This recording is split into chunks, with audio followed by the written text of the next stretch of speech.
lower court must ask the school to demonstrate that its use of a racial classification is the only and essential way to accomplish its diversity objectives. Any other alternative ways to accomplish those same objectives will demonstrate that this measure or attempt fails to meet the only and essential. It's called the strict scrutiny test, and that is what Justice Kennedy and 6 other judges agreed was the standard that should have been applied. Had that been applied at the district court level, the University of Texas almost invariably would not have been able to prevail against Ms. Fisher. So it sounds like that they're asking to go back to the Fifth Circuit and apply the right test.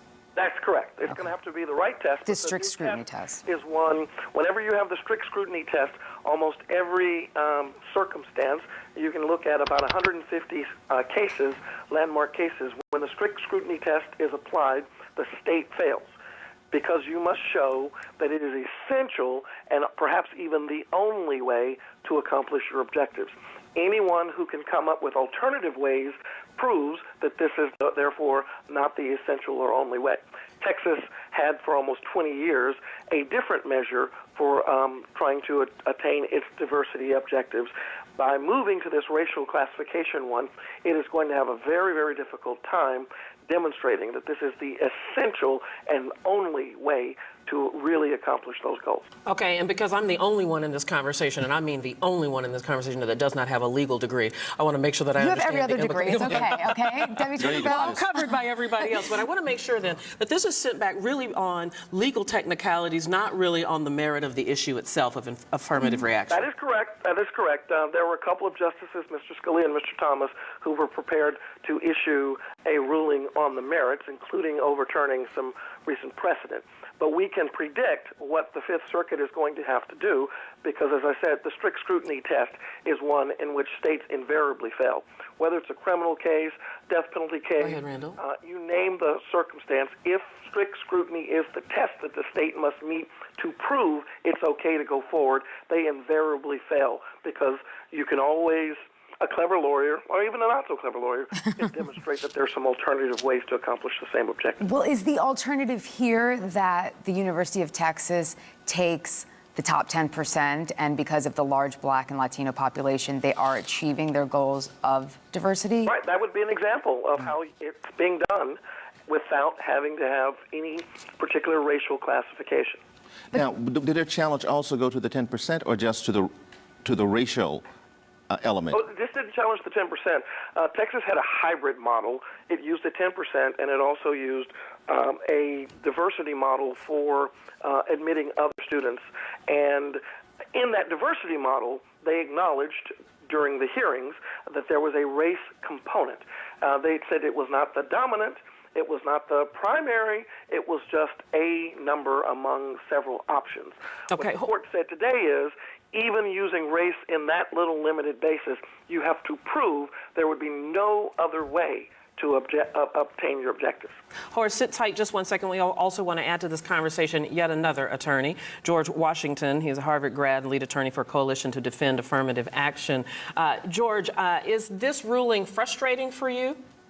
Well, it's frustrating, but on the other hand, I think they could have overruled the Texas plan if they wanted to overrule Grutter. They did not do that. They could have overruled it on the basis of the 10% plan. They did not do that. I think what this decision really does is defer decision on affirmative action to a later date. They didn't, frankly, have the guts to overrule Grutter because this is becoming a majority-minority country, and really everybody knows that the only way you can get significant number of Black and Latino students in a college with a selective admission system is through affirmative action.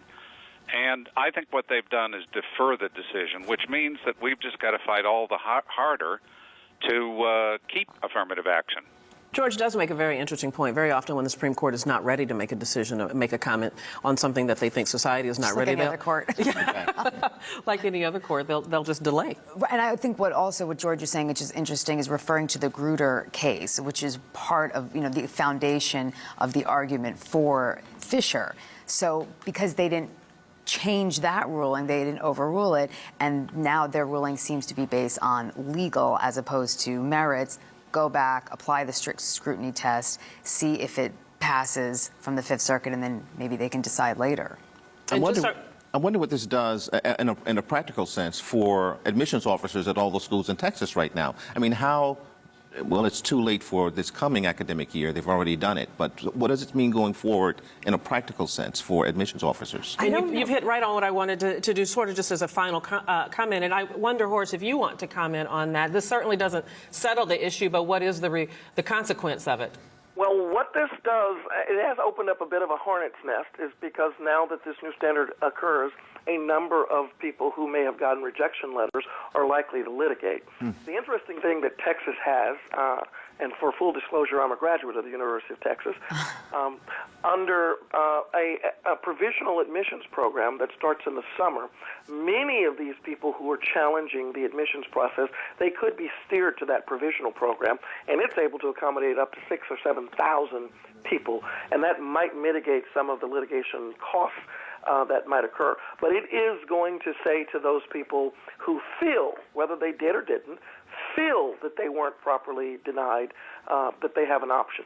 And George, a final comment from you about this. What does this mean?